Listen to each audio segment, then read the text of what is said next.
जी हाँ, नमस्कार। स्वागत है आप सभी का संस्कृत बाय सागर सर इस यूट्यूब चैनल पर। और क्या हालचाल है, कैसे हैं आप सब, एक बार बताइएगा। ठीक है, तो आज बात करते हैं यूपी टेट टॉप 30 प्रश्नों पर। ठीक है ना। तो ये जो प्रश्न हैं चुन करके एज इट इज़, जो अभी 28 तारीख को आपका एग्ज़ाम हुआ है, ठीक है, उसी पैटर्न पर आधारित कर दिया है। यानी सेम वही चीज़ें रख दिया है। आप देखिएगा कोई भी चीज़ों में आपको अंतर नहीं दिखेगा। ठीक है ना।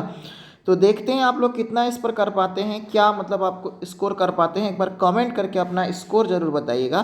ठीक है, तो स्टार्ट करते हैं इस सेशन को। सबसे पहले देखिएगा, क्रिया में वर्तमान कालिक निरंतरता द्योतित करने के लिए प्रयुक्त होने वाला प्रत्यय है। यानी क्रिया में अर्थात संस्कृत क्रियापद में वर्तमान कालिक निरंतरता द्योतित करने के लिए कौन सा प्रत्यय प्रयुक्त करते हैं हम लोग? त्वा, तुमुन, त और क्षत्रि। तो देखिएगा, जब हम बात करते हैं वर्तमान काल की बात करते हैं, तो वर्तमान काल के अर्थ में हम क्षत्रि और सानच प्रत्यय का प्रयोग करते हैं। ध्यान रखिएगा, क्षत्रि और सानच प्रत्यय का प्रयोग करते हैं। जो क्षत्रि प्रत्यय होता है ये क्रिया की निरंतरता को सूचित करता है, और सानच प्रत्यय भी क्रिया की निरंतरता को सूचित करता है। लेकिन दोनों में अंतर यह है कि क्षत्रि प्रत्यय का प्रयोग केवल हम परस्मैपदी धातुओं से करते हैं, और जो सानच प्रत्यय का प्रयोग है वो केवल हम आत्मनेपदी धातुओं से ही करते हैं। इसको आप लोग यहाँ पर बहुत अच्छे से नोट कर लेंगे इस विषय को। ठीक है, नेक्स्ट क्वेश्चन की तरफ पढ़ते हैं। अगले प्रश्न को देखिएगा, मया रामः दृश्यते, वाक्य का वाच्य परिवर्तन करने पर वाक्य होगा मया रामः दृश्यते, यानी मेरे द्वारा राम को देखा जाता है। इस वाक्य का वाच्य परिवर्तन क्या होगा? तो मया का क्या हो जाएगा? जब आप वाच्य परिवर्तन करते हैं तो तृतीया एकवचन का प्रथमा एकवचन में कन्वर्ट कर देंगे। तो प्रथमा एकवचन में यहाँ मया का क्या बनेगा? अहम बन जाएगा। ध्यान रखिएगा, है ना। और रामः है तो, और देखिएगा यहाँ पर रामः क्या है? प्रथमा एकवचन है, प्रथमा एकवचन है। इसको द्वितीय एकवचन में ले जाएंगे तो क्या हो जाएगा? रामम। और दृश्यते हैं, दृश्यते, दृश्यते ये आत्मने, देखिएगा ये एक आत्मनेपदी क्रियापद है, साथ साथ में यह कर्मवाच्य और भाववाच्य का क्रियापद है ना। इसको आप अगर कर्तृवाच्य में कन्वर्ट करते हैं तो अहम के साथ में, जो अहम यहाँ पर उत्तम पुरुष का है तो उत्तम पुरुष का ही आएगा यहाँ पर पश्यामी। तो यहाँ पर देखिएगा अहम रामम पश्यामी, आपका आंसर यहाँ पर बी हो जाएगा। इसी प्रकार से नेक्स्ट क्वेश्चन की तरफ बढ़ते हैं। मैं मुख से बोलता हूँ, वाक्य का अनुवाद होगा। यानी इसका अनुवाद हम कैसे करेंगे? देखिएगा, अनुवाद करते समय आपको इतना ध्यान रखना है, कर्ता ने कर्म को करण से के द्वारा, ये आपको याद होगा, है ना। तो इसी को आधार में रख करके यहाँ देखिएगा मुख से, है ना। तो मुख से, यहाँ पर ये जो मुख से दिया है ना, तो ये यहाँ पर करण है या अपादान है, आपको पहचानना है सबसे पहले। ठीक है, अपादान है। अगर करण होगा तो तृतीया विभक्ति लगाएंगे, और अपादान होगा तो पंचमी विभक्ति का प्रयोग करेंगे। तो देखिएगा अपादान यहाँ नहीं है, क्योंकि मुख से यहाँ पर अलग होने के अर्थ में नहीं है, वियोग के अर्थ में नहीं है, जुदाई के अर्थ में नहीं है ना। तो इसलिए यहाँ पर करण अर्थ में आप तृतीया विभक्ति जब आप करेंगे तो यहाँ पर देखिएगा मुखेन हो जाएगा यहाँ पर, है ना। तो मुखेन, मुख से, इसका मुखेन, है ना। तो अब यहाँ देखिएगा बोलता हूँ, बोलूँगा नहीं कहा है। बदिष्यामी ये लिट लकार का रूप है, इसलिए ये गलत है।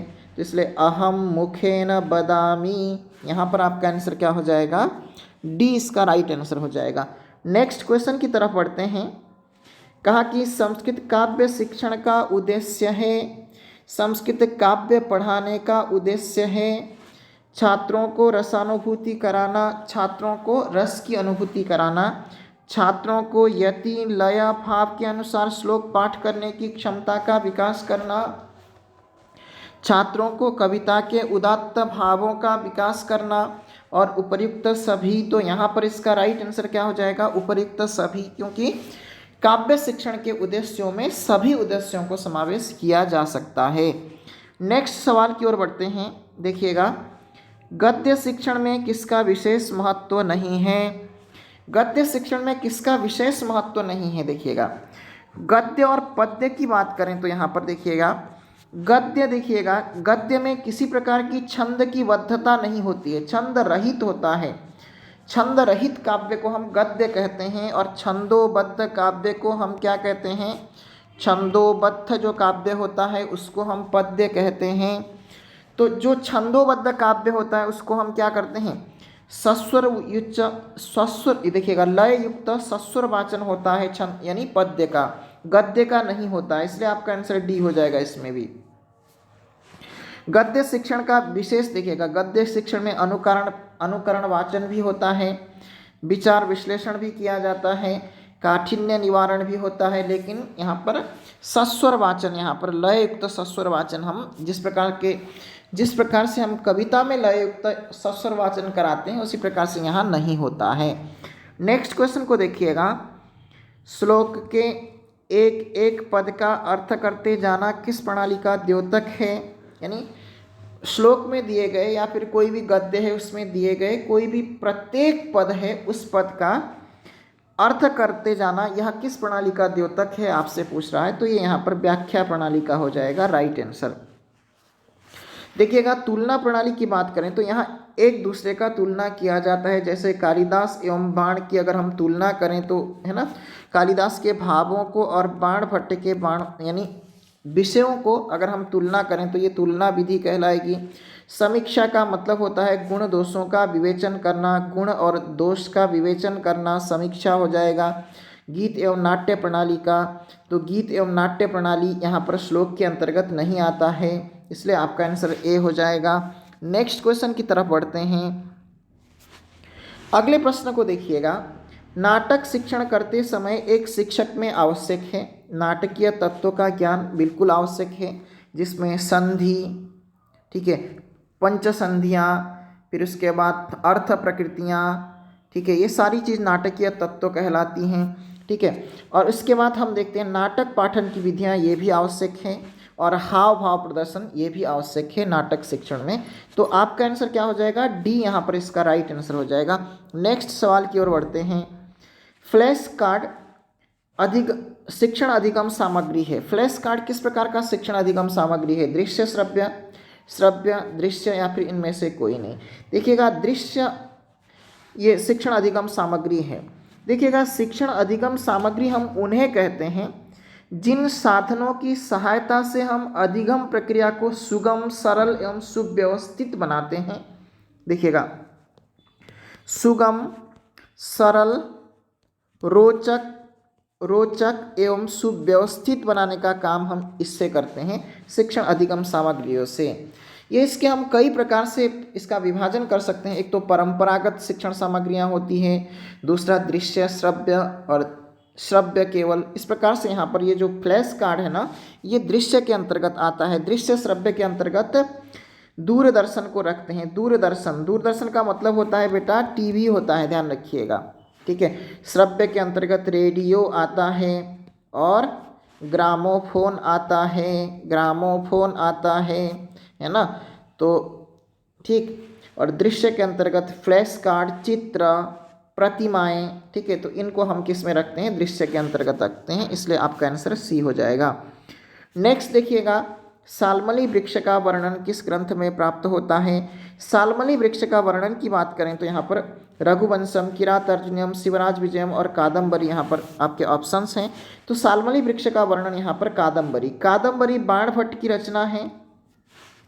बाणभट्ट की बात करें तो हर्षचरितम और साथ साथ में चंडी शतकम और यहाँ पर कादम्बरी इनकी रचनाएं हैं, ठीक है, ध्यान रखिएगा। हर्षचरितम एक आख्यायिका है, ठीक है, और यहाँ पर कादम्बरी में चंद्रापीड और कादम्बरी की प्रणय कथा को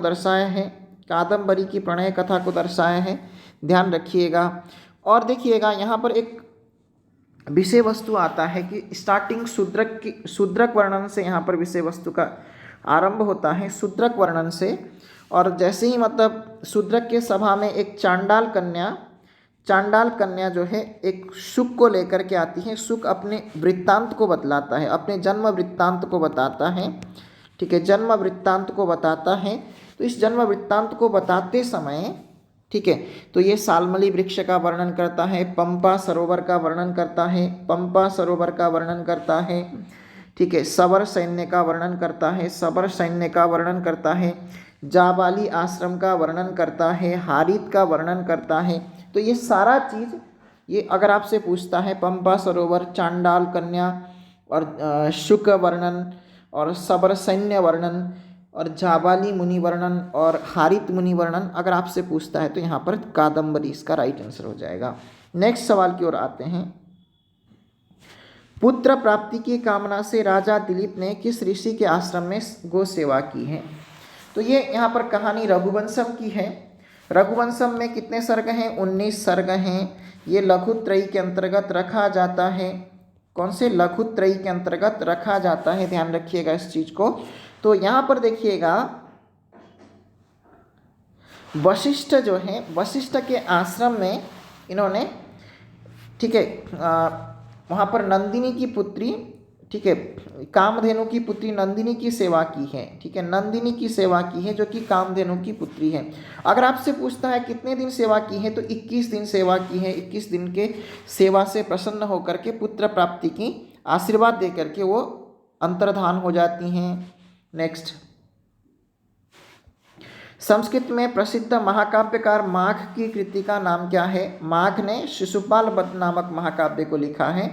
हितोपदेश नारायण पंडित की रचना है, नारायण पंडित की रचना है। और मुद्रा राक्षस विशाख दत्त की कृति है, विशाख दत्त की है। मृक्षकटिक किसकी है? शूद्रक की रचना है, ध्यान रखिएगा इस चीज को, ठीक है ना। अगले सवाल की ओर बढ़ते हैं। मनुस्मृति के अनुसार धर्म के लक्षण हैं। मनुस्मृति के अनुसार आपसे धर्म का लक्षण पूछ रहा है तो दशकम धर्म लक्षणम, तो मनुस्मृति के अनुसार 10 धर्म के लक्षण हैं। इसी प्रकार से पाठक के गुण बहुत पूछता है। पाठक के गुण, पढ़ने वाले के गुण कितने हैं? तो 6 गुण हैं, ठीक है। और न पढ़ने वाले के अर्थात अधम पाठक के गुण कितने हैं? तो ये भी 6 गुण हैं, ध्यान रखिएगा, ये भी बहुत बार पूछा गया है। नेक्स्ट, विवेक भ्रष्टानाम भवति विनिपातः शतमुख, और कहा कि यानी जो लोग दिमाग से भ्रष्ट है ना, उनका 100 तरह से गिरना निश्चित है। तो इसीलिए अपनी वाणी का, अपने वचन का, अपने संस्कार का विशेष ध्यान रखना होता है, ठीक है। इस सूक्ति का संदर्भ किसके साथ में है? तो नीति शतक के साथ में। और नीति शतक किसकी रचना है? भर्तृहरि की रचना है। किसकी?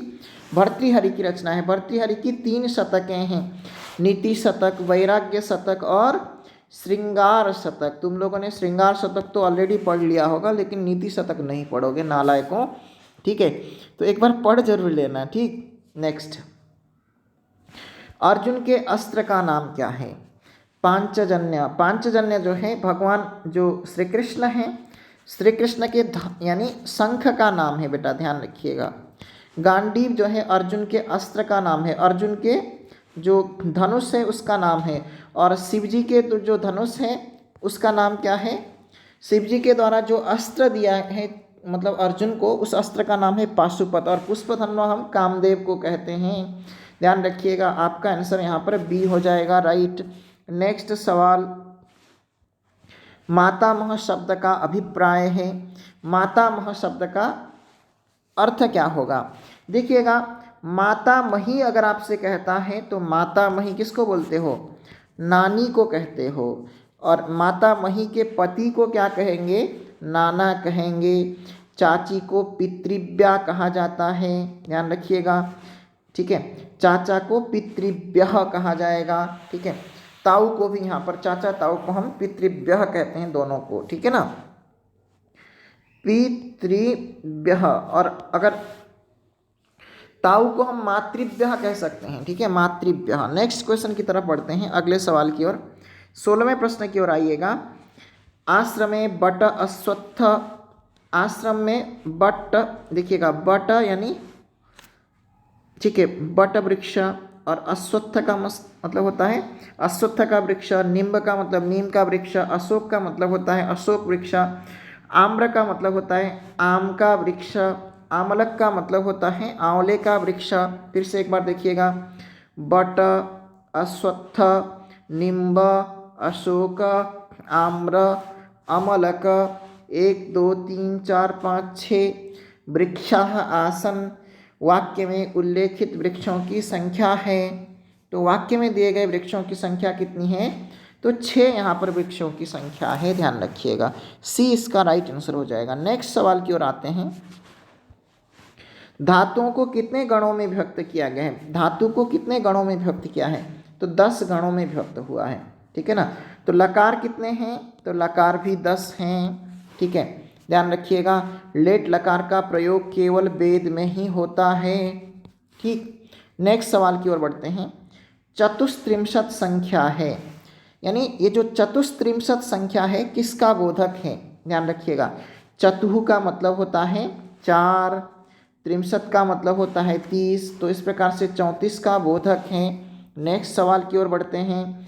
संधि के प्रकार कितने हैं? संधि 3 प्रकार के हैं, ध्यान रखिएगा, ठीक है। एक तो स्वर संधि जिसको आप अच के नाम से भी जानते हैं, व्यंजन संधि जिसको आप किस नाम से जानते हैं, हल के नाम से भी जानते हैं, और तीसरा संधि का नाम क्या है, तो विसर्ग संधि है ना।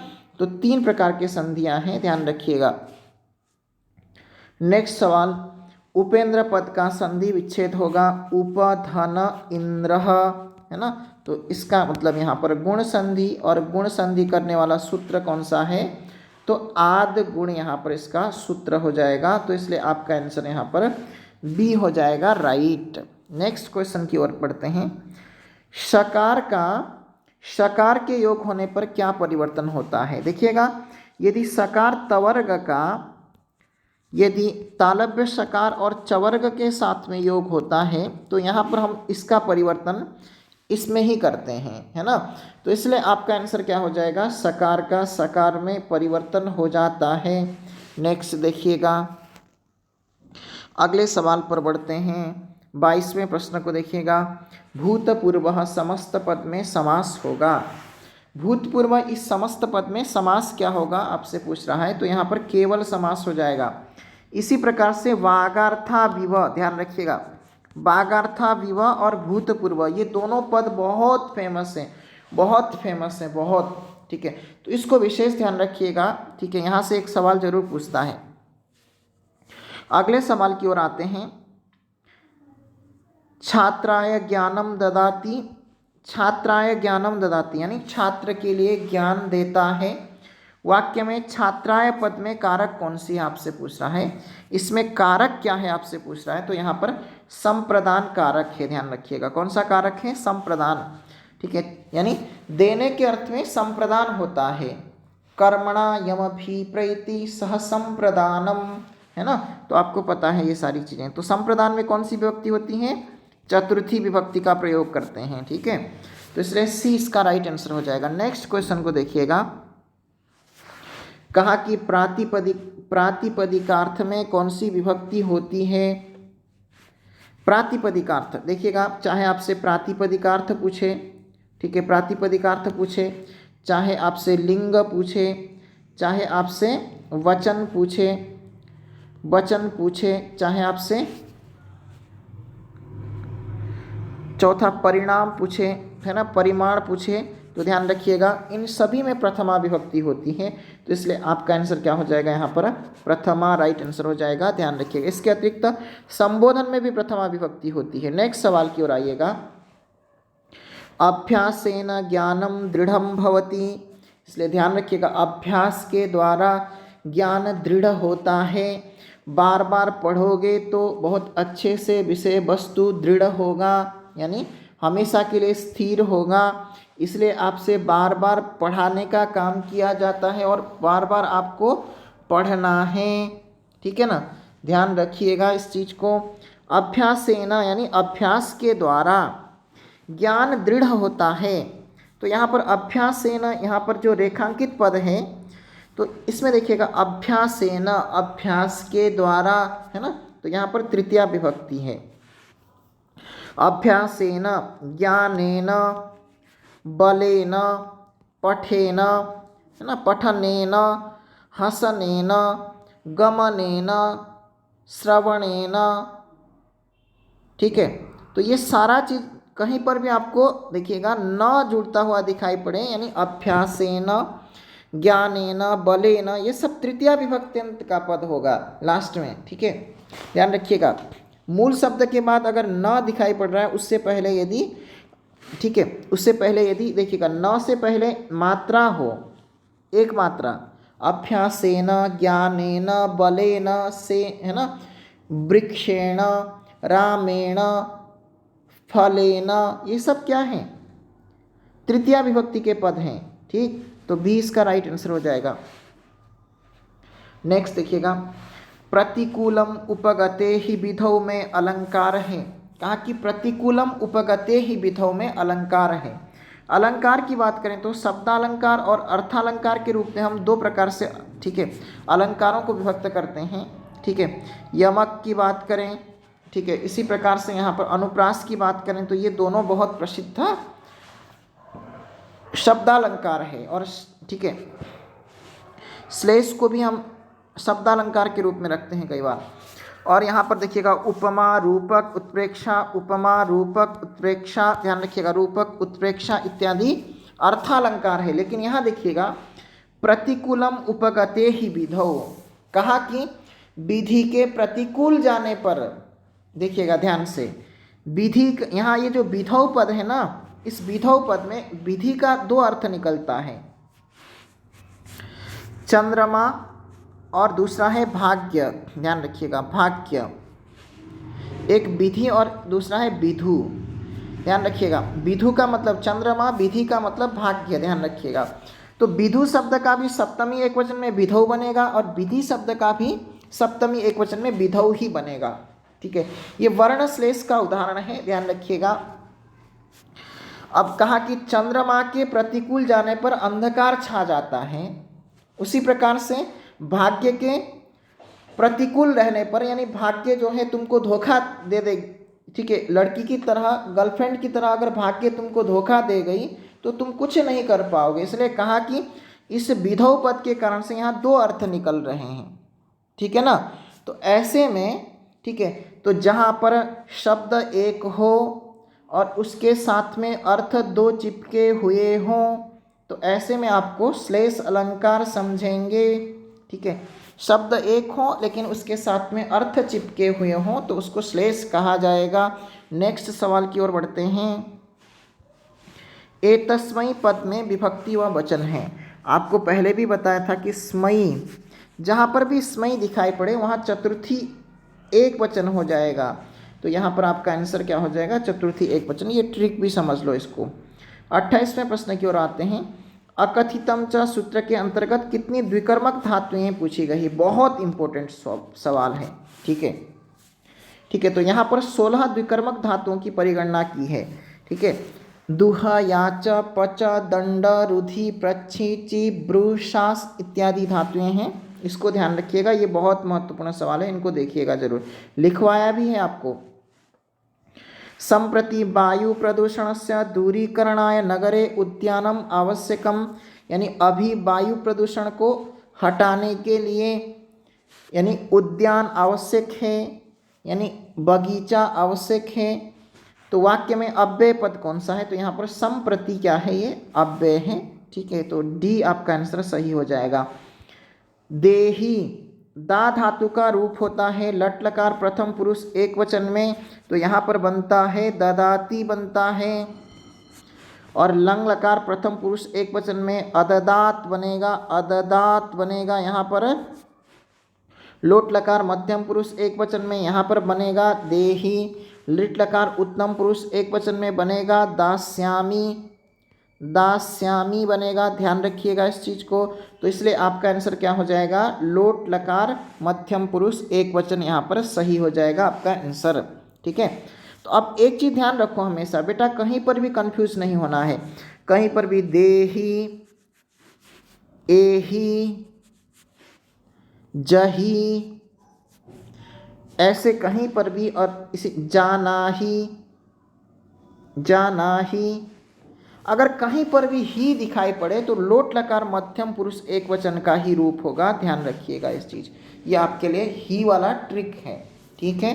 तो अब जाते जाते आप लोगों के लिए इन्फॉर्मेशन ये है कि यदि आप लोग, ठीक है, पहली बार इस चैनल के साथ जुड़े हैं तो आप लोग करेंगे क्या, चैनल को सब्सक्राइब करेंगे और संस्कृत बाय सागर सर इस नाम से ही मेरा टेलीग्राम है, इस टेलीग्राम पे आप लोग जुड़िएगा जिससे कि आपको PDF प्राप्त हो और इसका आंसर भी यहाँ पर अटैच्ड होता है।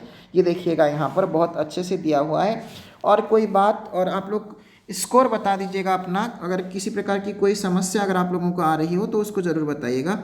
ठीक है, धन्यवाद। आज के लिए इतना ही रखता हूँ, तब तक के लिए स्वस्थ रहें, सुरक्षित रहें और अपना ध्यान रखिएगा। Bye bye.